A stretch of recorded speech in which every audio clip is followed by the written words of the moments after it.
할렐루야. 귀한 예배 오신 여러분 진심으로 환영하고 축복합니다. 또 부득이해서 영상으로 예배 드리신 분들도 환영하고 축복합니다. 우리 옆 사람과 인사합시다. 잘 오셨습니다. 예배 승리합시다.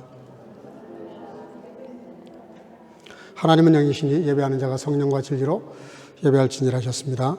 이제 여러분 모두를 성부와 성자와 성령 이름으로 진심으로 예배 초대합니다. 다 같이 신앙 고백하심으로 주일 예배 시작하겠습니다. 전능하사 천지를 만드신 하나님 아버지를 내가 믿사오며 그 외아들 우리 주 예수 그리스도를 믿사오니 이는 성령으로 잉태하사 동정녀 마리아에게 나시고 본디오 빌라도에게 고난을 받으사 십자가에 못 박혀 죽으시고 장사한 지 사흘 만에 죽은 자 가운데서 다시 살아나시며 하늘에 오르사 전능하신 하나님 우편에 앉아 계시다가 저리로서 산 자와 죽은 자를 심판하려 오시리라. 성령을 믿사오며 거룩한 공예와 성도와 서로 교통하는 것과 죄를 사하여 주시는 것과 몸이 다시 사는 것과 영원히 사는 것을 믿사옵나이다. 아멘. 자리에 앉으시고 찬송가 28장을 부르시겠습니다.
김종아 집사님, 우리를 대신해서 기도하시겠습니다. 기도드리시겠습니다. 하나님, 오늘도 이 자리에 함께 모여 예배를 드리는 모든 상황을 허락하심에 감사드립니다. 예배를 드리면서 또 한 주 동안 지은 많은 죄를 깨닫게 해주시고 기도로서 회개하게 하소서. 그렇게 예배에 오면은 더 나은 사람으로 살아갈 수 있는 용기를 주실 줄 믿습니다. 욕심내고 불평하기보다 주님이 저희의 삶을 늘 가장 좋은 길로만 이끄심을 믿고 그저 감사함으로만 나아갈 수 있는 믿음을 허락하소서.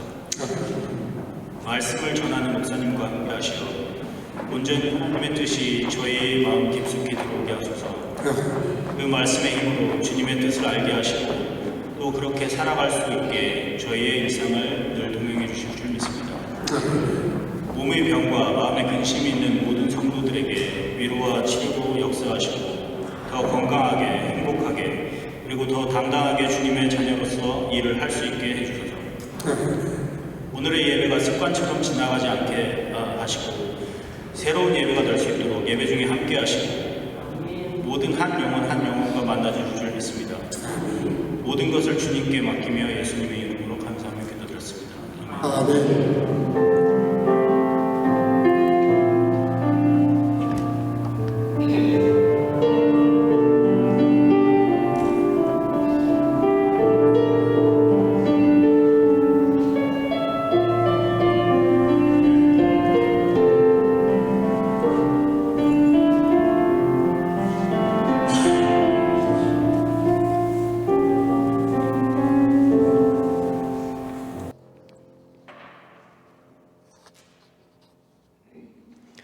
마태복음 26장 39절에서 46절입니다. 우리 한 목소리로 같이 천천히 읽겠습니다. 39절 봅니다. 조금 나아가사 얼굴을 땅에 대시고 엎드려 기도하여 가라사대 내 아버지여 만일 할만하시거든 이 잔을 내게서 지나가게 하옵소서. 그러나 나의 원대로 마옵시고 아버지 원대로 하옵소서 하시고 제자들에게 오사 그 자는 것을 보시고 베드로에게 말씀하시되 너희가 나와 함께 한시 동안도 이렇게 깨어 있을 수 없도냐. 시험에 들지 않게 깨어 있어 기도하라. 마음에는 온유로되 육신이 약하도다 하시고 다시 두 번째 나아가 기도하여 가라사대 내 아버지여 만일 내가 마시지 않고는 이 잔이 내게서 지나갈 수 없거든 아버지의 온대로 되기를 원하나이다 하시고 다시 오사 보신즉 저희가 자니 이는 저희 눈이 피곤함 일러라. 또 저희를 두시고 나아가 세 번째 동일한 말씀으로 기도하신 후 이에 제자들에게 오사 이르시되 이제는 자고 쉬라. 보라 때가 가까웠으니 인자가 죄인의 손에 팔리우리라. 일어나라 함께 가자. 보라 가까이 왔느니라. 아멘. 자리에 앉으시고 성가대 찬양을 통해서 영광 올리겠습니다.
아멘.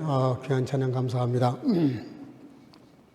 너무나 잘 알고 계시는 헨리 포드, 자동차 왕이죠. 돈을 많이 버신 분인데 이분이 평소에 자선사업을 참 많이 했습니다. 그래서 그 고아원이라든지 여러 사회단체에 기부를 참 많이 하신 분인데 한 번은 그 아일랜드 그 더블린에 있는 한 고아원을 방문하게 됐다가 너무 건물이 이렇게 헐어 있는 거예요. 그래서 그 자리에서 바로 2,000불을 기증하겠다고 약속을 했습니다. 그 다음날 기사가 떴습니다. 헨리 포드 자동차 왕이 2만 파운드를 헌금하기로 했다. 그렇게 광고가 떴습니다. 고아원에서 그 기사를 보고 깜짝 놀랐습니다. 2,000불이었는데 어떻게 2만 불로 이렇게 됐나. 그래서 급히 방문해가지고 사과를 하고 전달 과정에서 뭔가 착오가 있었던 것 같다고 그러면서 2,000불로 정정 기사를 내겠다 이렇게 이야기를 했습니다. 그때 헨리 포드가 담담하게 이렇게 말을 했다고 합니다. 아닙니다. 정정 기사 하실 필요가 없고요. 그렇다면 기사가 이렇게 났다 그러면 제가 2만 파운드를 헌금을 하겠습니다. 근데 당시 이 돈은 어마어마한 거의 고아원을 지을 수 있는 그런 돈이었다 그래요. 그러면서 그가 이렇게 말을 합니다.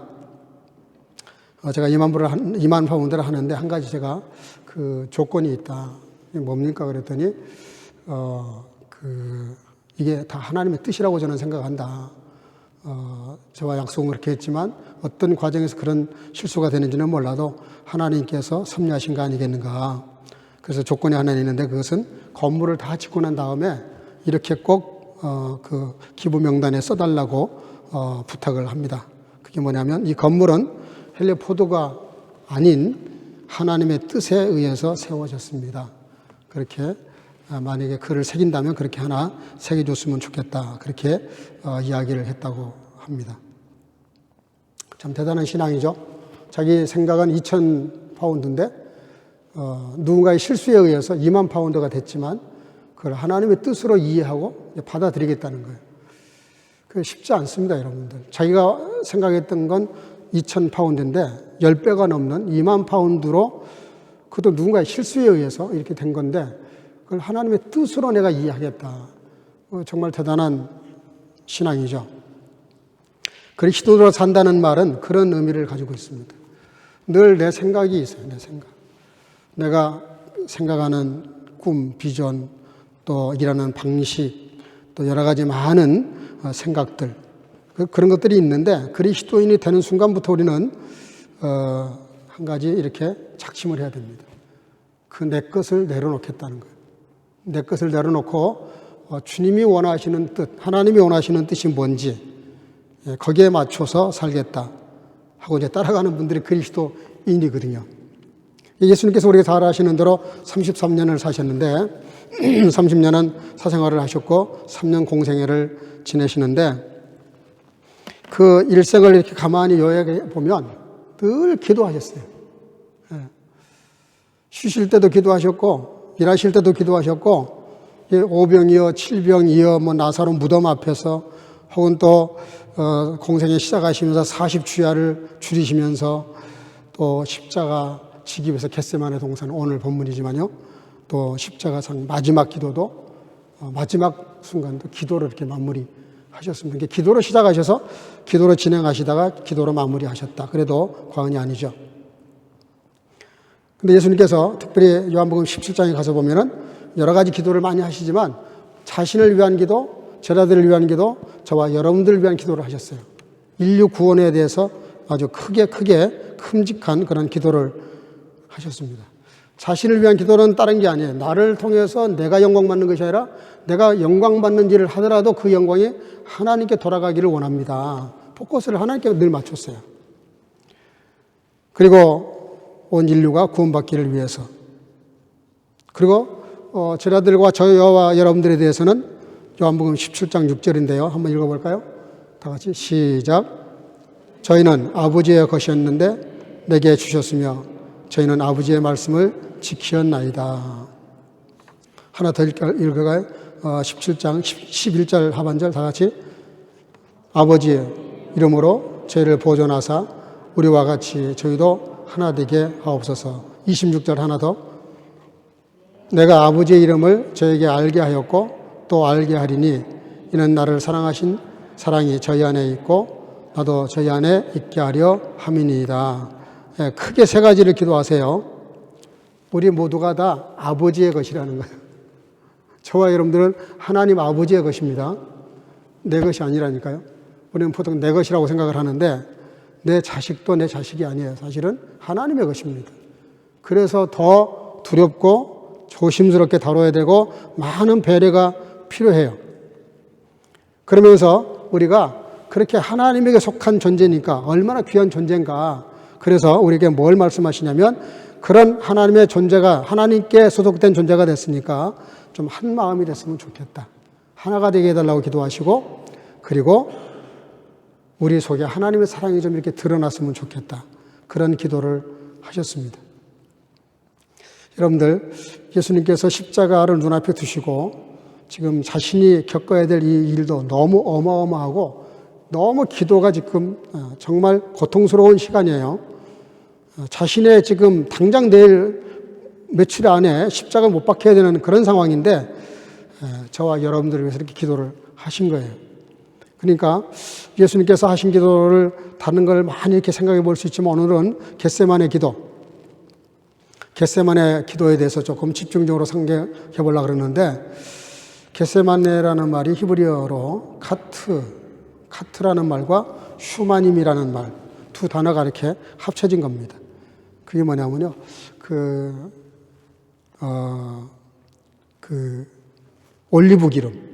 올리브 기름을 짠다 그런 뜻이에요. 올리브 기름을 짜는 동산. 겟세마네 그러면은 올리브 기름을 짜는 그런 동산이라는 뜻인데 예수님께서 겟세마네 동산에 기도하라고 하셨다고 오늘 본문 36절인데요. 짧은 구절이지만 다 같이 시작. 이에 예수께서 제자들과 함께 겟세마네라는 곳에 이르러. 그러니까 예수님이 기도하실 곳이 참 많은데 여러 곳에 가실 때마다 늘 기도하셨어요. 그런데 오늘 마지막 십자가를 앞에 두시고 이제 체포를 당하실 걸 아시고 그리고 마지막 기도 장소를 선택하신 곳이 어디냐면 겟세마네 동산이라는 거예요. 그 겟세마네 동산이 가지고 있는 의미가 참 많아요. 오늘 예수님께서 겟세마네 동산에 제자들과 함께 오셨다. 그러니까 6월절 만찬을 마치시고 그리고 제자들을 데리고 이 겟세마네 동산에 오신 겁니다. 이 오셔서 그 동산으로 오신 이유가 뭘까요? 이미 그 장소가 가르쳐주는 그 상징적인 뜻이 있죠. 기름을 짜듯이 마치 기름을 눌러서 기름을 짜내듯이 그런 기도를 하러 오셨다. 그런 뜻이죠. 그래서 실제로 기도하실 때 땀방울이 떨어졌는데 땅에 떨어지는 순간 핏방울이 되더라. 그렇게 자신을 막 짜는, 막 짓누르는 엄청난 고통 가운데 기도를 하셨다. 그런 뜻이죠. 근데 그런 기도를 오늘 본문에 보면 3번을 반복을 하셨어요. 똑같은 기도를 3번 반복하셨어요. 많은 뜻이 있겠지만 얼마나 고통스러운 기도였는지를 우리에게 간접적으로 말씀하시는 거죠. 같이 옆에서 기도하면 제자들이 쇼크를 받을까 봐 일부러 좀 떨어지셨어요. 아무도 안 보는 데서 홀로 가셔서 그렇게 뜨겁게 기도하셨어요. 끈질긴 기도를 하신 거죠. 그 기도는 응답될 때까지 기도하는 건데 오늘 예수님께서 겟세마네 동산에서 드릴 그 기도 과정을 가만히 보면은 자기 뜻을 내려놓고 그리고 하나님 아버지의 뜻을 순종하겠다고 결단하기까지 굉장히 자기를 짜내는 자기를 이렇게 정말 그 깊은 고통 가운데서라도 인내하면서 끈질기게 자기와의 싸움을 하시는 그런 기도를 하십니다. 끈질긴 기도하면은 조지 물러가 기억나는데 조지 물러 목사님은 52년 동안 사역을 하셨는데 52년 동안 자신을 기도를 하는 가운데 여러 가지 기도 제목이 있었는데요. 그 중에 친구들을 위한 기도가 있었다고 합니다. 5명의 친구가 있다 그래요. 근데 친한 친구들이니까 제일 좋은 걸 주고 싶은 거예요. 그렇잖아요? 친한 사람은 맛있는 것도 사주고 싶고 좋은 걸 나누고 싶죠. 제일 좋은 게 뭘까? 이 친구들을 예수 믿게 해야 되겠다. 구원받게 해야 되겠다. 그래서 끈질기게 기도하면서 전도를 했는데 4명이 전도를 받아서 다 주님께 돌아왔어요. 근데 한 사람만 돌아오질 않았어요. 한 사람만 돌아오지 않아서 결국은 전도를 못하고 죽었습니다. 그러니까 죽으면서도 그 친구를 염려하면서 그 친구가 꼭 주님을 믿었으면 좋겠다. 예수님을 믿으면 좋겠다. 그런 이야기를 했다 그래요. 나중에 끝까지 돌아오지 않았던 그 친구가 그 소식을 듣게 됩니다. 너무 그 친구가 충격을 받아요. 나 같은 사람을 위해서, 아무리 친구지만 자기 같은 사람을 위해서 52년 동안 마지막 죽는 순간까지도 자기를 위해서 기도했다는 얘기를 듣고 너무 충격을 받고 바로 예수님을 영접합니다. 여러분들, 한 영혼을 주님께 돌아오게 하기 위해서 5명을 위해서 평생을 기도했는데 4명이 돌아 나왔는데 한 사람은 전도를 못하고 죽었음에도 불구하고 그를 위해서 기도했다는 그 소식이, 죽은 자가 산 자를 구원한다는 한강 작가 명언이 있죠. 죽은 사람들이 산 자를 구원한다. 그 예수님에게 해당되는 말씀이에요. 예수님은 죽으셔서 저와 여러분들을 구원하셨습니다. 아멘? 그렇잖아요. 주님이 죽으셔서 우리를 구원하셨어요. 그러니까 산 자가 죽은 자를 불쌍히 여기고 눈물을 흘리고 이게 위하는 척 하는데 진짜 위하는 척 하는 겁니다. 예수님은 자신을 죽이셔서 살아있는 우리를 구원하셨는데 조지 물러 목사님이 그렇게 하신 거예요. 그렇게 자기를 위해서 기도하다가 죽었다는 소식을 듣고 이 친구가 너무 충격을 받고 바로 예수님을 믿고 온 세상을 돌아다니면서 그때부터 전도자가 돼요. 뭐라고 전도했냐면 내가 바로 조지 물러의 기도 5번째 마지막 기도 응답자입니다. 조지 물러의 기도에 의해서 예수 그리스도를 믿음으로 내가 구원받은 내가 산 증인입니다. 여러분들 다 예수님 믿으시고 구원받으시길 주의 이름으로 축복합니다. 그러면서 전 세계를 다니면서 이분이 산 간증을 하고 다녔어요. 여러분들에게도 이런 간증의 은혜가 있기를 주의 이름으로 축복합니다. 달팽이 한 마리가 추운 겨울날 사과나무로 기어 올라갔대요. 올라가는데 거기에 들어있던 애벌레가 튀어나오더니 한마디 했답니다. 야, 그럼 뭔 그런 헛수고를 하냐? 너 그에 올라가 봤댔자 아무것도 없어. 이파리 하나도 없어. 헛수고 하지 말고 내려가라. 자꾸 이렇게 간섭을 했대요. 그러니까 달팽이는 개의치 않고 그냥 계속 올라갔답니다. 근데 또 쫓아와서 올라가지 마라 그러더니 내가 다 아는데 여기 올라가 봤댔자 아무것도 없어. 그때 달팽이가 멈추고 이렇게 말을 했다고 합니다. 그래, 네 말대로 지금은 내가 올라가도 사과가 없다는 걸 내가 알아. 알지만 내가 비록 느리지만 이렇게 계속 올라가다 보면 내가 그 꼭대기까지 올라갔을 때는 반드시 사과가 열릴 거야. 그리고 올라갔다는 거예요. 여러분, 그런 인내가 좀 있기를 바랍니다. 우리가 무슨 일을 하나 할 때 그래, 인내가 필요해. 인내가. 생각해봐요. 그 달팽이가 그게 기어 올라간다는 게 얼마나 어렵게 올라가겠어요? 그러나 꾸준히 누가 뭐라고 하든 꾸준히 포기하지 아니하고 기도하면서 하나님을 위해서 살다 보면 하나님이 우리에게 주신 비전, 꿈들을 이루게 하시죠. 우리가 이루는 게 아니에요. 내가 잘 올라갔으니까, 거기까지 올라갔으니까 사과가 열리는 게 아니라 사과나무가 열매를 맺지만 그 사과를 먹으려고 하면 내가 기어 올라가는 수고가 필요하듯이 우리가 기도라고 하는 거는요, 마치 달팽이가 사과 열매가 보이지 않지만 추운 겨울이지만 끝까지 올라가서 반드시 사과 열리는 것을 내가 보고 그 사과를 먹을 거다 하는 그런 믿음이 필요하다는 것이죠. 여러분, 기도 응답은 반드시 됩니다. 잘 믿음이 안 가시는 모양인데 여러분들 기도를 하시면 반드시 응답되는 걸 믿으시기 바랍니다. 그건요, 기도 응답은 내가 결정하는 게 아니에요. 그건 하나님의 영역이고 하나님의 시간에 하나님의 때에 되는 거고 하나님의 방법으로 되는 거지 내가 그렇게 기도했다고 해서 내 방식대로 되는 게 아니란 말이에요. 예수님도 오늘 기도하실 때 뭐라 그래요? 내 원대로 마옵시고 아버지의 원대로 되기를 원한다. 자, 한번 읽어볼까요? 39절. 오늘 본문 다 같이 시작. 조금 나아가사 얼굴을 땅에 대시고 엎드려 기도하여 가라사대 내 아버지여 만일 할만하시거든 이 잔을 내게서 지나가게 하옵소서. 그러나 나의 온대로 마옵시고 아버지의 온대로 하옵시고. 예수님도 이 잔 지나가기를 바라신다니까. 얼마나 고통스러운 건지. 인간적으로는 견딜 수 없는 최고의 형벌이에요. 십자가 형벌보다 더 고통스러운 형벌이 없다 그래요. 지난주도 얘기했지만 로마에서 이 십자가형이 만들어졌지만 로마 사람들에게는 어떤 죄를 줘도 십자가형으로 처벌하지 않았어요.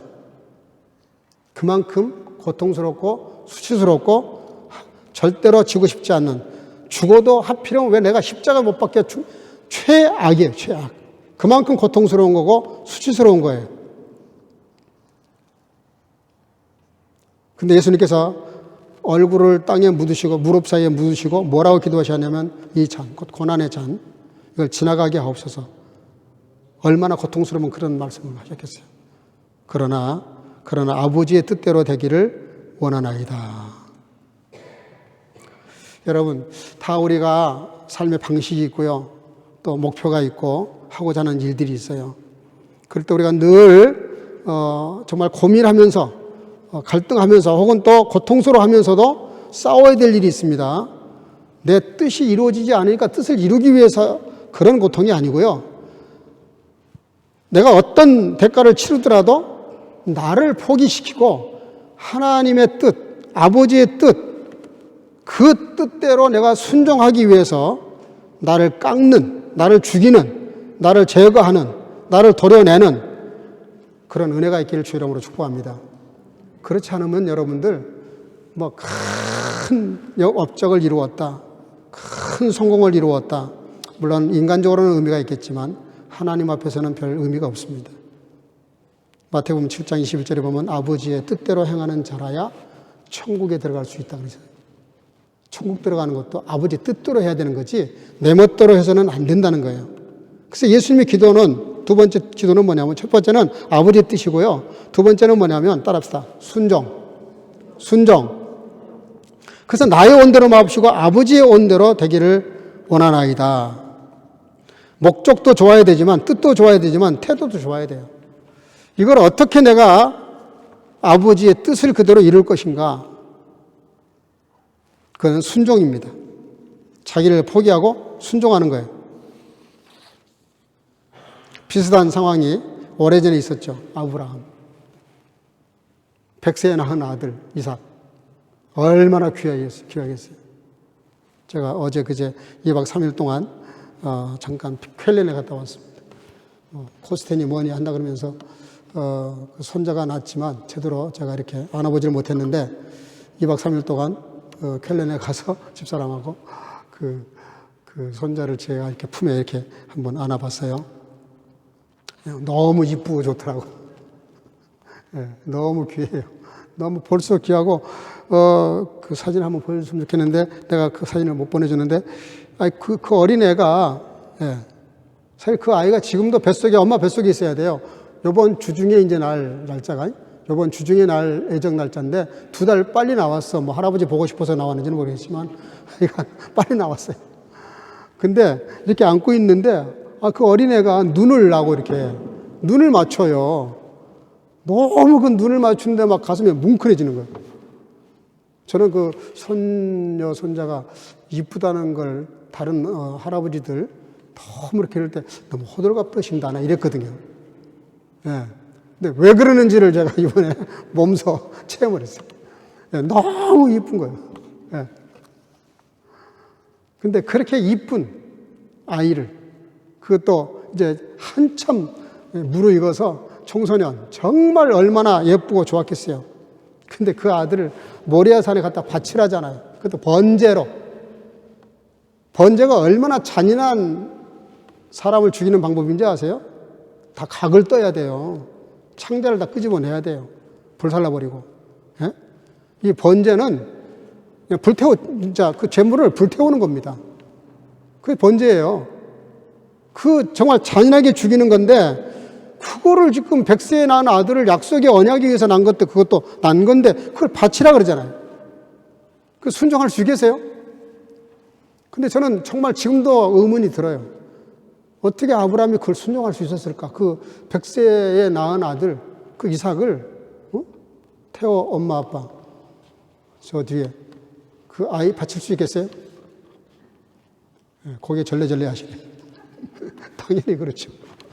누가 감히, 그 하나님 윤리 도덕도 없으신가? 천륜도 저버리라는 건가? 자식이 아버지 주는 것도 큰 죄지만 부모가 자식 죽인다는 거. 얼마 전에 한국에 기사 났잖아요. 선생이 아이를. 근데 그거보다 더한 거잖아요, 이게 지금. 하나님의 약속에 의해서 받은 아들인데 그거를 번제로 드려라. 이방 종교나 할 법한 얘기입니다. 근데 아브라함은 군말하지 않고 가요. 질문도 없어요.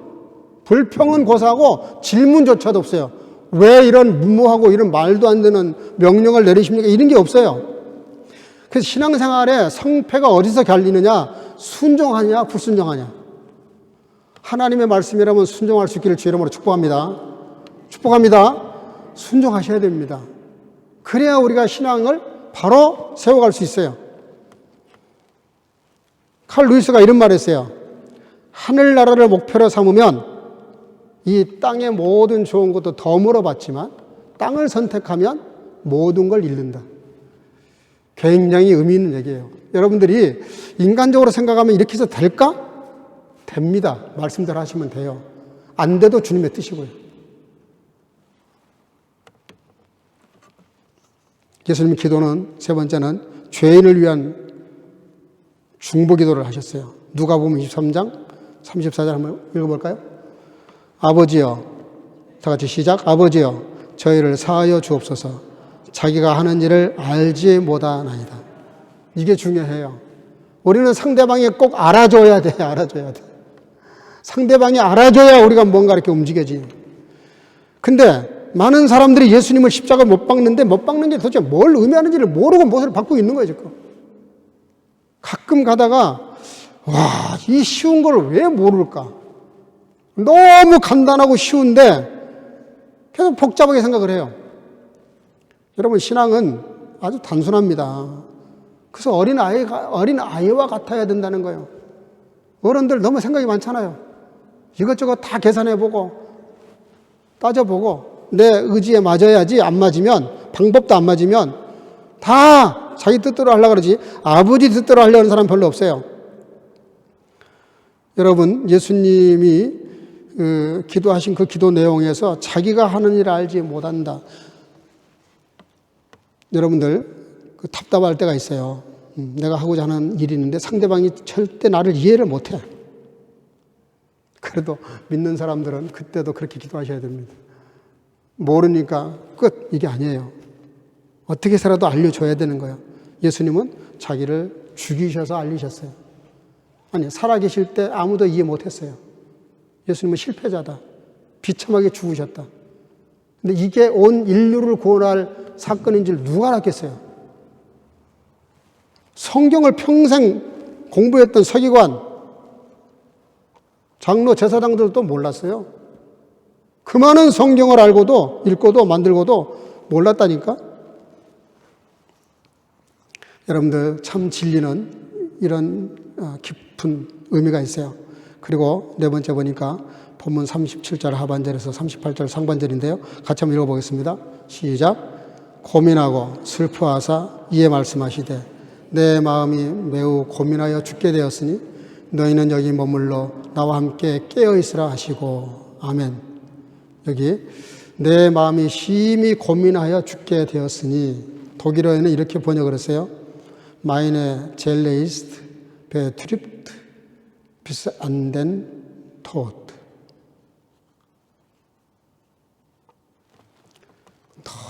너무 영적인 고민이 생겼는데 어느 정도냐면 죽기까지. 정말 그냥 죽을 만큼. 죽음에 이를 정도로. 그렇게 고통스러웠다는 거예요. 그래서 마태복음 27장 46절인데요. 한번 더 읽어보겠습니다. 다시 시작. 엘리 라마 사박다니 나의 하나님이여 나의 하나님이여 어찌하여 나를 버리셨나이까. 여기 보면 미시페얼라센, 독일어의 미시페얼라센, 두아스트 미시페얼라센 그렇게 되어 있는데요. 여기 페얼라센이라는 말이 무슨 뜻이냐면 단순히 나를 떠났다는 뜻이 아니에요. 관계가 완전히 끊어졌다 그런 뜻이에요.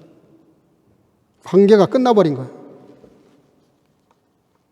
완전히 이렇게 고립돼 버린 거예요. 홀로 남겨진 겁니다. 독일은 그렇게 페얼라센이 이렇게 되어 있지만은 언어에 보면 완전히 하나님과 단절돼 버렸어요. 그러니까 예수님에게 뿐만이 아니에요. 사람들도 마찬가지입니다. 사람들이 제일 힘들어하는 게 뭐냐면 소속감을 상실하는 겁니다. 내가 누구에게도 속하지 않았다는 것. 아무도 나와 관계가 없다는 사실을 깨닫게 되면 사람이 엄청난 혼란 가운데 빠져요. 그것처럼 고통스러운 게 없습니다. 단절의 고통. 예수님이 지금 당하시는 고통이 뭐냐면 하나님께로부터 완전히 이렇게 단절되어 버린 거예요. 이졸리얼에. 완전히 이게 떨어져 버린 거예요. 끈이 끊긴 겁니다. 뭐 이렇게 좀 어렵고 힘든 일이 있을 수 있어요. 그래도 하나님과 내가 관계가 연결되어 있으면 문제가 없어요. 근데 요한복음 8장에 보면 이런 말이 나와요. 나를 보내신 이가 나와 함께 하시도다.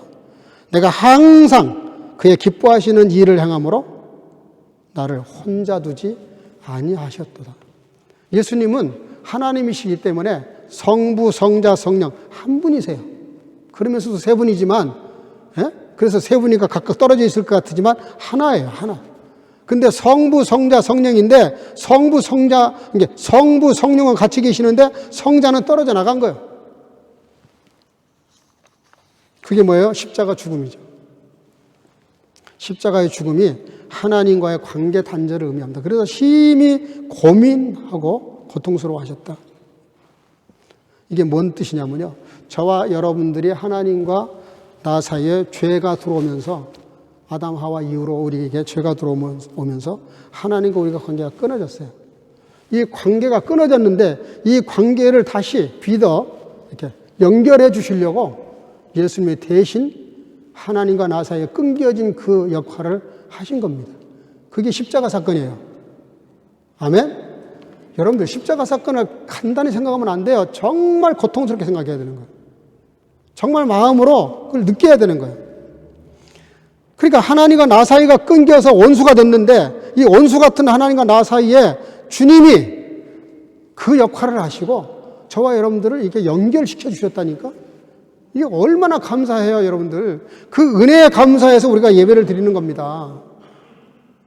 제사는 우리가 용서받기 위해서 드린 거였다면 예배는 예수님으로 말미암아 대제사장으로 오셔서 본인이 직접 제물이 되셔서 십자가에 죽으심으로 감사해서 드리는 게 예배예요. 그러니까 예배는 어떤 사람이 드릴 수 있는 자격이 있느냐?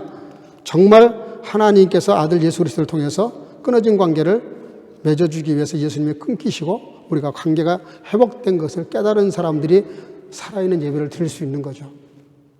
여러분 그런 마음으로 감사하는 마음으로 나오시기를 바랍니다. 주일날 교회 나오실 때 정말 감사한 마음으로 나오셔야 돼요. 내가 예배 드릴 수 있다는 건 뭐예요? 그런 모든 구약의 속죄 제사를 예수님이 단번에 드리셔서 더 이상 제사 필요 없이 주님께 기꺼이 나가서 감사함으로 예배를 드릴 수 있도록. 그래서 이거를 이렇게 표현했어요. 히브리서 5장 7절 한번 읽어볼까요? 시작. 그는 육체에 계실 때 자기를 죽음에서 능히 구원하실 이에게 심한 통곡과 눈물로 간구와 소원을 올렸고 그의 경외하심을 인하여 들으심을 얻었느니라. 아멘. 여러분 주님이 들으신 그 기도, 응답받으신 그 기도의 내용이 방법이 여기 나와 있어요. 어떻게 하셨냐면 육체에 계실 동안에 능히 자기를 구원하실 이에게, 본인이 원래 하나님이시니까 필요 없어요, 사실은.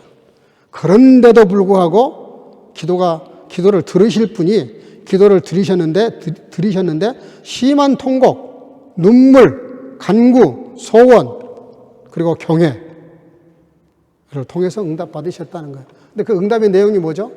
십자가에서 죽으시는 겁니다. 내 원대로가 아니라 아버지의 원대로.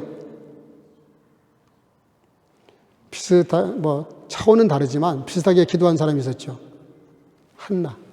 한나가 얼마나 간절히 기도했던지 엘리 세상이 뭐니까 한 여인이 와서 기도를 하는데 이 술주정을 하고 앉아 있는 거예요. 뭔가 중얼중얼 하는데 기도는 하는 것 같은데 이 노말이 아니야. 에? 모습이.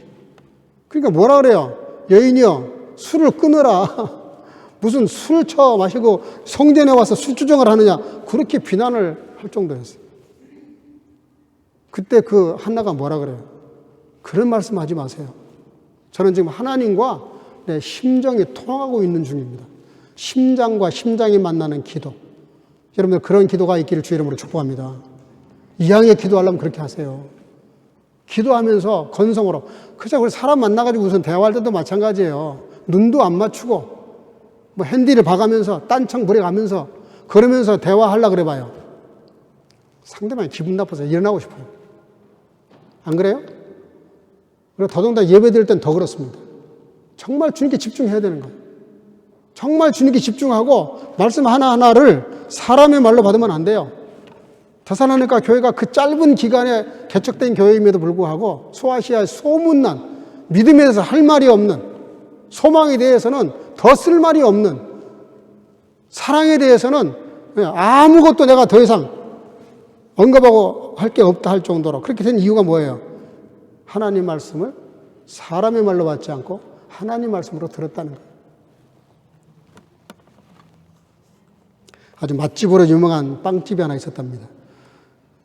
우리나라 식으로 말하면 아마 그 부자 동네, 그 동네 아주 고급 그런 인테리어도 되어 있고 분위기도 굉장히 우아하고 좋은, 그래서 아주 돈 많은 사람들이 와서 빵을 이렇게 사 먹는 그런 빵집이 있었대요. 근데 그 빵집에 이제 이렇게 빵을 사러 오는 사람들이 다들 뭐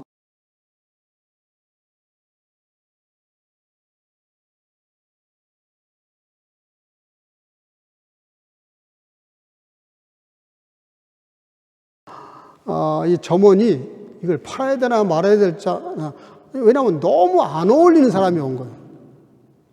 이 사람이 여기 빵집에 들어와 있는 것 자체가 이 빵집의 품위를 떨어뜨리는 거예요. 그러니까 점원이 이걸 빵을 팔아야 되나 말아야 되나 주저주저하고 있는데 거기 지배인이 그 장면을 본 겁니다. 나오더니 굉장히 아주 겸손한 자세로 정말 아주 극진하게 그 돈을 받고 이렇게 빵을 싸서 이렇게 드리면서 정말 고맙다고, 다음에 또 오시면 감사하겠다고 그렇게 빵을 팔았어요. 그 점원이 물어봤답니다. 왜 그렇게 오버하실 정도로 그러십니까? 그 다른 그 손님들한테 하지 않는 그런 태도로 일부러 뭐 동정해서 그러는 겁니까? 라고 물었답니다. 그랬더니 그 지배인이 이런 말을 했다 그래요. 우리는 돈이 많은 사람들, 그 빵 하나 사는 거 아무것도 아닌 그런 사람들에게 빵을 팔고 있지만 저 사람은 이 빵값을 벌려고 얼마나 고생을 했겠냐. 저 사람이 이 빵을 사려고 저 돈을 모으느라고 어떻게 모았는지는 몰라도 분명히 엄청나게 어렵게, 아니면 누구한테 구걸을 했는지는 모르겠지만 하여간 어렵게 그 돈을 가지고 왔을 것이고 그 돈을 가지고 우리의 빵을 선택했다는 거 너무너무 감사한 일 아니냐 이게. 그러니 다른 사람들이야 뭐 그냥 사도 그만 안 사도 그만일 정도지만 이 사람한테는 그 돈이 너무 소중한 돈이다. 이 사람은 빵값 하나를 냈지만 빵값 하나가 아니야. 이건 진짜 엄청난 돈이야. 그러니까 VVVIP로 모셔야 되는 거 아니야? 그 점원이 너무 이제 부끄러운 거죠. 그러나 저는 그 지배인의 해안이 정말 놀랍다고 생각해요. 그렇잖아요? 우리도 그 흔히 생각할 때 무시하죠. 무시할 수 있죠. 근데 그 가치를 알아본 거예요. 그 사람이 비록 냄새나고 누추한 옷을 입었지만 그가 그 돈을 가지고 빵을 사러 왔을 때 그 빵 사러 온 그 돈의 가치가 전혀 다르다고 생각한 거예요. 같은 돈인데 다르다고 생각한 거예요. 우리가 예수를 믿는다는 게 그런 겁니다. 겉으로 보면, 드러나는 걸 보면 외적인 걸 자꾸 따져요. 요즘 뭐 교회마저도 그래요.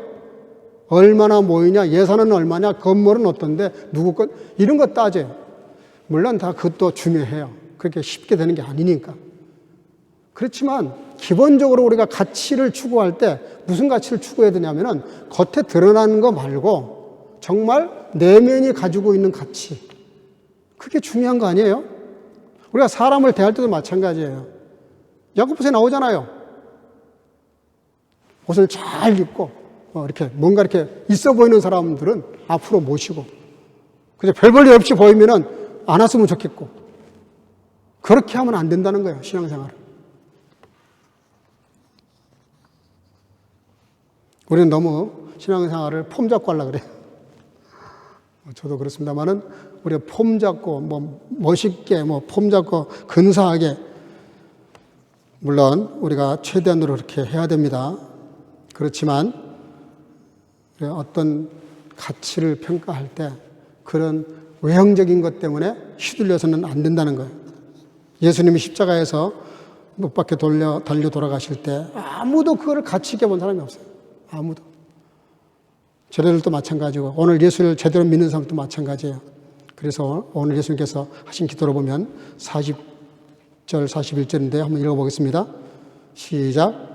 제자들에게 오사 그 자는 것을 보시고 베드로에게 말씀하시되 너희가 나와 함께 한 시간도 이렇게 깨어 있을 수 없더냐.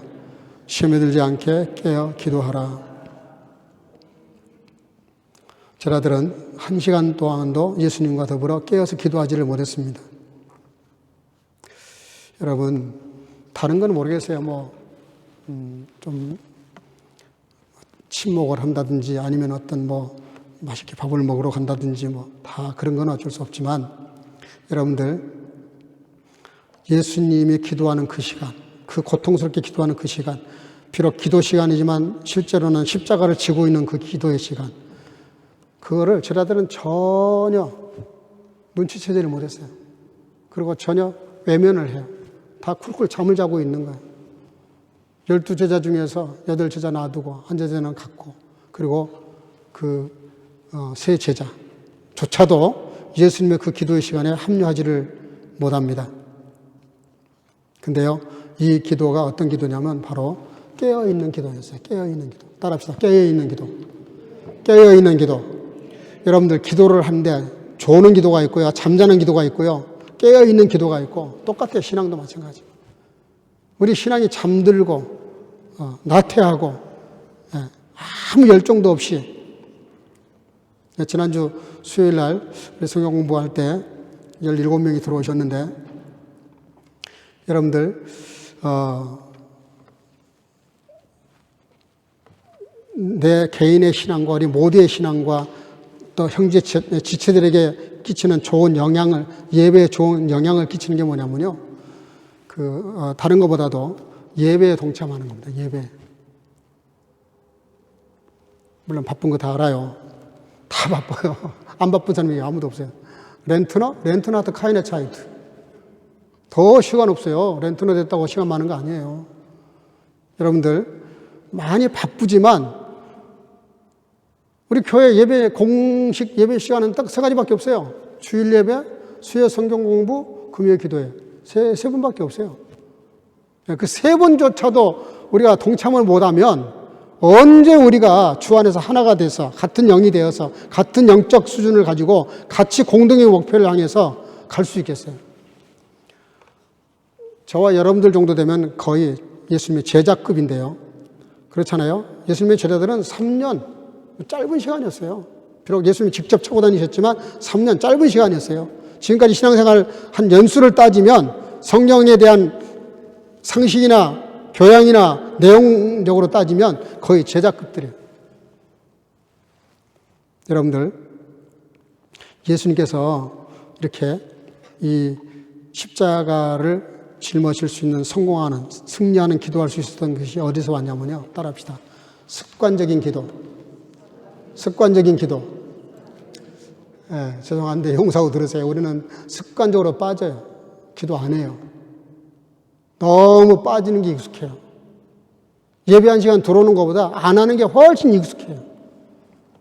성수주의라는 거 물론 여기 계신 분들은 좀 아닐 수 있지만은 성수주의라는 거, 성수주일에 더 습관이 돼야지 빠지는 습관 가지기 시작하잖아요. 칼빈은 이런 말을 했어요. 한 달 교회를 안 나오면 신앙생활 안 한 사람과 거의 똑같이 된다. 저는 그거를 약간 믿어요. 교회를 한 달 빠져보세요. 언제 내가 교인이었나? 내가 언제 교회 다니는 사람이었나? 내가 예수를 믿는 사람이었나? 오락가락합니다. 예수님께서 누가복음 22장 39절인데 한번 볼까요? 시작. 예수께서 나가사 습관을 따라 감난산에 가시매 제자들도 따라갔더니, 예수님께서 서너 가지 습관이 있으셨어요. 안식일만 되면 그렇게 비판을 하고 야단을 치고 책망하고 차라리 너희들보다는 저 소돔 고모라가 더 낫겠다 할 정도로 완악한 사람들이 이렇게 드글거리던 곳이 바로 성전이었습니다.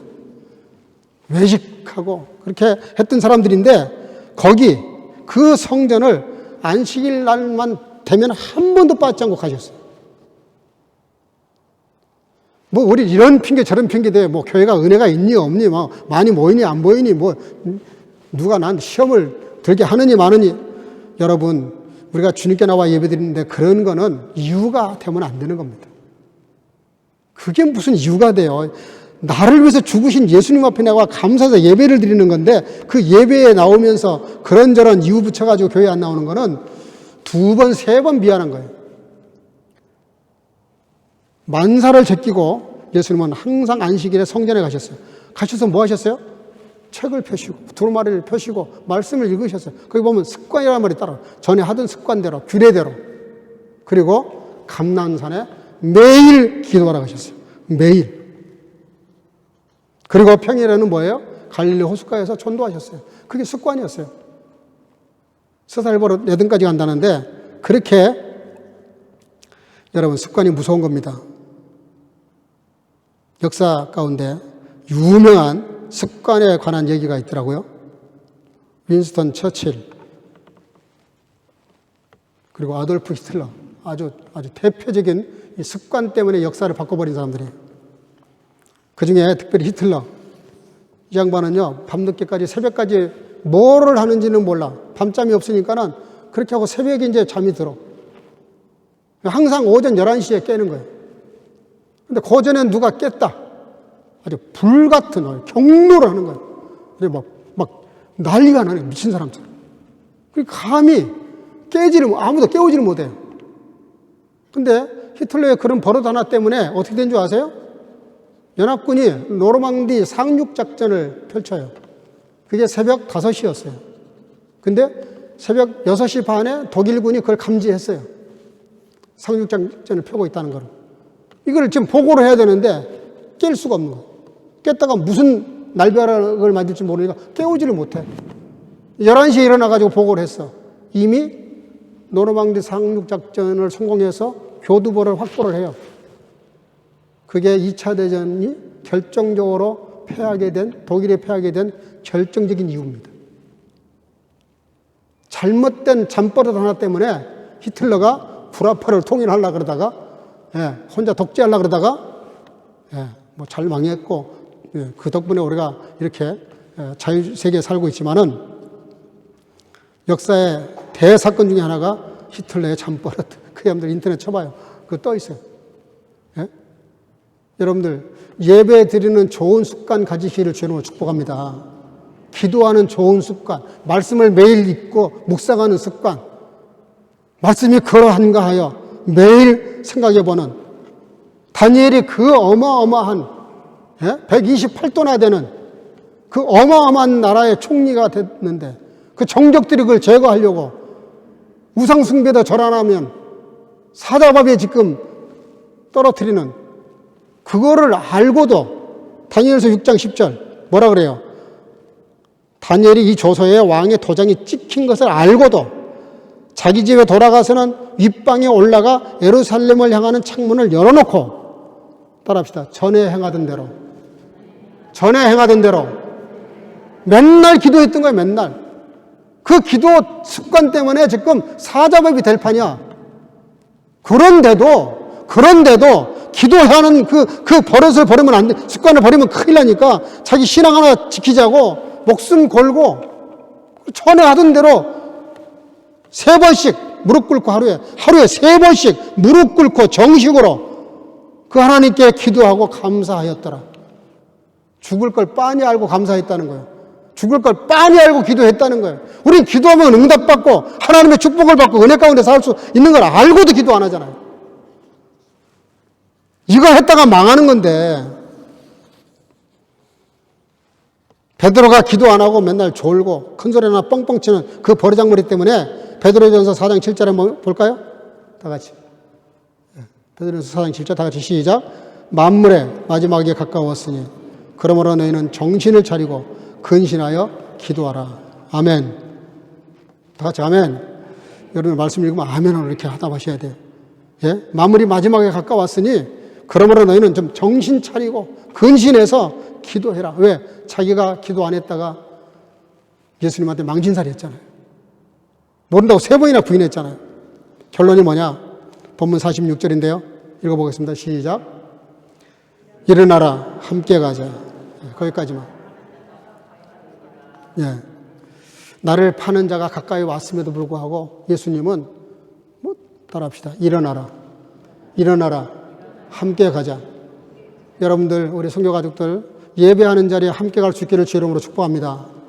예? 기도하는 자리에 함께 갈 수 있기를 주의 이름으로 축복합니다. 예? 말씀 묵상하고 믿음으로 살고 정말 하나님의 뜻대로 순종하기 위해서 함께 가자. 일어나라. 예? 소망이 없는 이 친구들인데도 불구하고 예수님은 일어나라. 함께 가자. 나 같으면 야 너희들 그냥 퍼쳐라. 야, 너희들은 뭔 소망을 걸겠냐. 이러고 그냥 놔두고 가실 것 같아요. 근데 주님은 그게 훌훌 절만 자는 정말 얼마나 좀 하찮게 보였겠어요. 이 엄중한 시간에 전혀 뭘 모르니까 그냥 잠이나 자면서 그 예수님의 피땀 흘려가면서 기도하는 그 자리에서도 잠이나 자는 그런 한심한 제자들. 그런데도 예수님은 그래 너희들 길 가라. 그렇게 하지 않으셨어요. 끝까지 붙잡고 가자. 일어나라. 함께 가자. 함께 가자. 여러분, 교회 좀 이렇게 누가 신앙이 좀 이렇게 힘들고 어려워하면 그냥 내버려 두시면 안 됩니다. 예? 집을 찾아가서라도 신방을 해서라도 함께 교회 갑시다. 이러고 좀 함께 가져갈 수 있기를 주 이름으로 축복합니다. 그런 사람이 돼야 돼요. 예? 예수님처럼 내 뜻을 이루기 위해서 이런 기도를 하신 게 아니에요. 그 정말 기름을 짜듯이 드렸던 그 기도는 나를 포기하고 나를 내려놓고 나를 죽이고 하나님 아버지의 뜻대로 실천하시기 위해서 순종하시기 위해서 그 몸부림치는 기도를 드렸는데 사랑하는 성도 여러분들 주일 예배는 말할 것도 없고 수요일 금요일 날 하여간 예배라 그러면 그래도 최소한도 정 바빠서 안 되면 어쩔 수 없지만 그래도 좀 들어와서 같이 예배드리는 기도하는 서로 사랑하고 하나님의 뜻을 위해서 축복의 문을 열어가는 이 사순절 기간 특별히 우리 선교 가족들 다 될 수 있기를 주의 이름으로 축복합니다. 축복합니다. 예, 우리 다 같이 시간에 2사람씩 짝을 한번 져보겠습니다. 예, 먼 데 있는 가까운 데 있는 사람들 혼자 있으면 같이 좀 짝을 만들어 봐요. 예, 2사람, 3사람씩 짝을 좀 만들어 보십시오. 예, 2사람, 3사람씩 짝을 좀 만들어 봐요. 우리 시간에 잠깐 기도하겠습니다. 예, 설교 100분 들어도 한 번 기도하는 게 나아요. 같은 마음으로 우리 기도하겠습니다. 서로 좀, 다 같이 이렇게. 오케이. 자, 제가 3분 드리겠습니다. 서로 기도 제목을 좀 나눠보세요. 기도 제목. 지금 내가 실제로 가지고 있는 문제.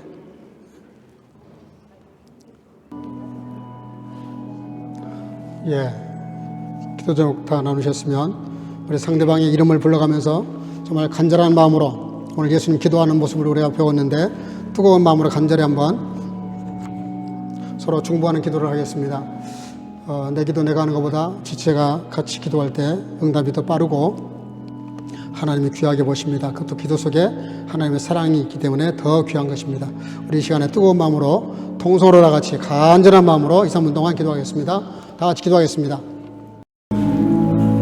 사랑하는 하시고 하신 아버지 은혜를 감사합니다. 하나님의 은혜 가운데 오늘도 주님과 예배하는 귀한 시간에 아버지 하나님 겟세마네 동산에서 나의 온대로 나오시고 아버지의 온대로 이르오라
충만하신 아버지, 오늘도 주 앞에 나와 예배하는 시간에 하나님께서 아버지 이루시고자 하는 뜻을 위해서 아들 되신 성자 예수님께서 아버지의 뜻을 이루기 위하여 아버지 겟세마네 동산에서 드렸던 기도를 생각했는데, 우리 모두가 다 같이 오늘 들은 말씀들을 마음속에 새기고 우리도 예수님처럼 겟세마네 같은 그런 기도를 드릴 수 있는 아름다운 성도가 될 수 있도록 역사해 주시기를 간절히 소원하옵고, 또 아버지 하나님 함께 드린 서로가 서로를 위해서 드린 모든 기도를 응답해 주셔서 아버지 기도 응답을 통하여 날마다 주님의 뜻을 이루어가는 우리 모두가 될 수 있도록 축복해 주시되, 특별히 몸된 교회의 아버지 참으로 성수주의를 뿐만 아니라 수요 성경 공부와 금요 기도회와 예배의 부흥을 만들어낼 수 있는 우리 모두가 될 수 있도록 축복해 주실 줄로 믿사옵고 예수님의 이름으로 기도하옵나이다. 아멘. 말씀을 생각하시면서 482장을 1절과 2절만 부르시겠습니다.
자리에서 다 일어나시고 봉헌하겠습니다. 사랑과 은혜가 충만하신 아버지, 은혜 감사합니다. 헤아릴 길이 없는 만 가지 은혜를 다 헤아릴 수가 없지만 억만문제일이라도 헤아려 주님께 아버지 여러 모습으로 예물을 드립니다.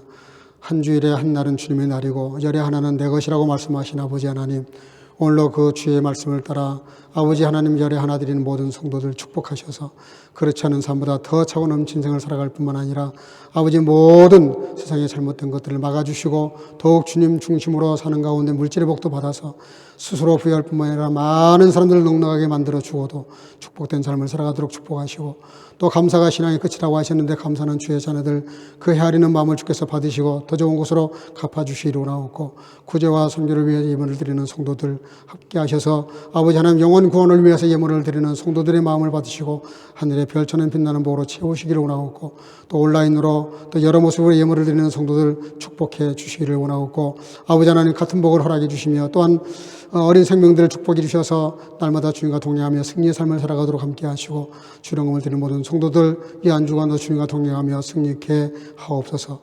예수님의 이름으로 간절히 축복하고 봉헌하며 기도하옵나이다. 아멘.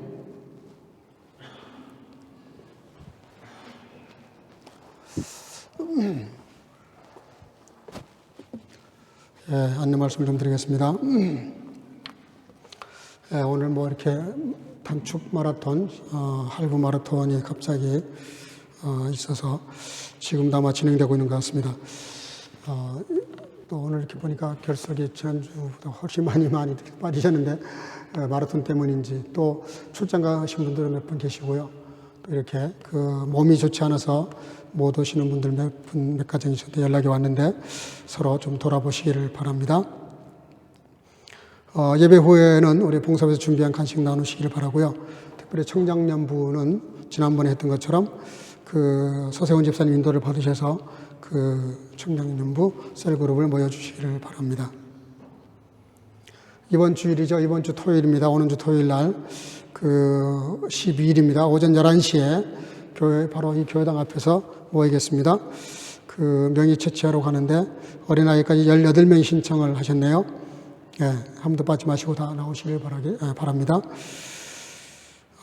다음 주일은 종려주일입니다. 종려주일은 예수님이 고난당하신 날을 기념하는 건데 그날 이렇게 예수님이 입성하실 때 종려나무 흔들면서 호산나 찬송하리로다. 그래서 종려주일이라 그렇게 이름을 붙이는데 고난주일입니다. 그래서 다음 주에는 성만찬을 행하도록 하겠습니다. 기도로 준비해 주시기를 바랍니다. 그리고 이제 날씨가 좀 따뜻해지기 시작하는데 여러분들 특별히 예배 부흥을 위해서 기도해 주시기를 바라고요. 아까도 말씀드렸지만 이렇게 이렇게 뭐 아이들 때문에 혹은 또 여러 가지 다른 사정 때문에 형편이 안 되면 그냥 화면도 끄시고요. 목소리도 끄시고 그 대신 이렇게 우리가 말씀 나누는 건 들을 수 있으니까 그렇게 열어놓고 듣기만 하셔도 괜찮습니다. 그렇게 해서 좀 우리 봄을 맞이해서 성수주일, 특별히 주일날 빠진 분들 최대한으로 좀 연락하셔서 나올 수 있도록 그렇게 권면해 주시기를 바라고요. 또 사정이 있어 못 나올 땐 저에게 연락을 주시면 고맙겠습니다. 어쨌든 수요일날, 금요일날 더 많이 좀 참석하시기를 바랍니다. 그리고 다다음 주는 부활절입니다. 그 봉사부에서 이렇게 좀 부탁을 하면 음식 만찬을 준비하는데 협조해 주시기를 바라고요. 그 부활절 축하 예배가 있습니다. 각 부서에서 최선을 다해서 축하 순서를 준비해 주시면 고맙겠습니다. 우리 옆 사람과 더불어 인사합시다. 우리 아버지 하나님의 뜻대로 삽시다. 주 이름으로 사랑하고 축복합니다.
Doch nicht, wie ich will, sondern wie du willst. Die Gnade unseres Herrn Jesus Christus und die Liebe Gottes und die Gemeinschaft der Heiligen Geistes sei mit euch allen. 아멘. 그러나 나의 원대로 마옵시고 아버지의 원대로 하옵소서. 이제는 우리 구주 예수 그리스도의 놀라우신 은혜와 아버지 하나님의 극진하신 사랑하심과 성령의 교통으로 충만케 하심이 급변하는 세상에서 변치않은 진리의 말씀을 붙잡고 사순절 기간에 내가 그리스도인으로 살아간다고 하지만 늘 내 생각, 내 신념, 내 고집대로 살아가려고 할 때가 얼마나 많은지 우리 마음을 돌이켜서 하나님 아버지 뜻대로 살아가기를 마음속에 결단하고 돌아가는 여기 모인 주의 자녀들 머리 위에와 선교가족들 머리 위에 이제로부터 영원토록 항상 함께 있을지어다. 아멘.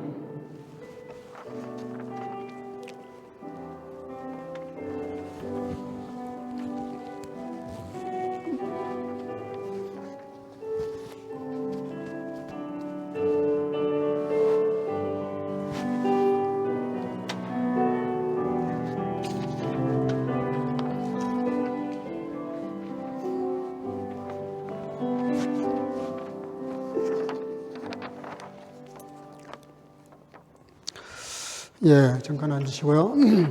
예, 오늘 이렇게 못 나오신 분들 중에서 이렇게 요즘 몸살 감기가 좀 특이해가지고 보통 한 주일, 두 주일이면 낫는 건데 보통 한 달씩 이렇게 아픈 분들이 몇 가지 있어요.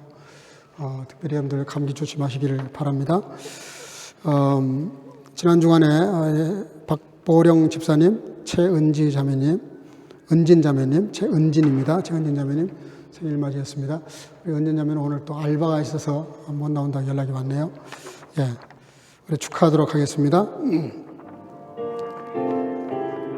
예, 감사해요.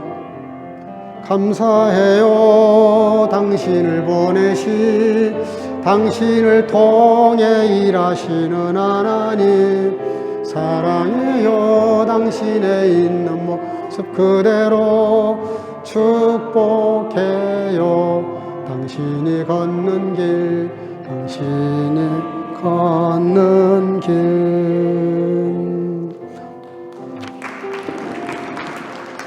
기도하겠습니다. 사랑과 은혜가 충만하신 아버지 은혜 감사합니다. 오늘도 주 앞에 나와 예배드리게 하시고 또 생일을 맞이한 아들과 딸을 축복하게 하신 것 감사합니다. 지금까지 함께 하신 아버지 하나님 장래도 함께 하셔서 늘 주님과 동행하며 영육으로 강건하고 행복하고 존귀한 삶을 살아가도록 축복해 주시기를 간절히 소원하옵고 특별히 아버지 하나님 몸살 감기로 고생하는 여러 가정이 있사오니 하나님께서 찾아가 주시고 속히 회복할 수 있도록 은혜 베풀어 주시기를 간절히 소원하옵고 또 아버지 여러 형편 사정 때문에 나오지 못한 주의 지체들 하나님 하나하나 다 찾아가 주시고 신방해 주셔서 다음 시간은 다 같이 예배하기에 부족함이 없도록 아버지 여건과 환경을 허락해 주시기를 간절히 소원하옵고 특별히 몸된 교회가 봄철을 맞이해서 예배 부흥을 이루고자 하오니 온 선교가족들이 예배에 집중할 수 있도록 은혜 베풀어 주실 줄로 믿사옵고 이 한 주간도 주님과 동행하며 승리케 하옵소서. 예수님의 이름으로 축복하고 기도합나이다. 아멘. 영광의 목소리 드리겠습니다. 할렐루야.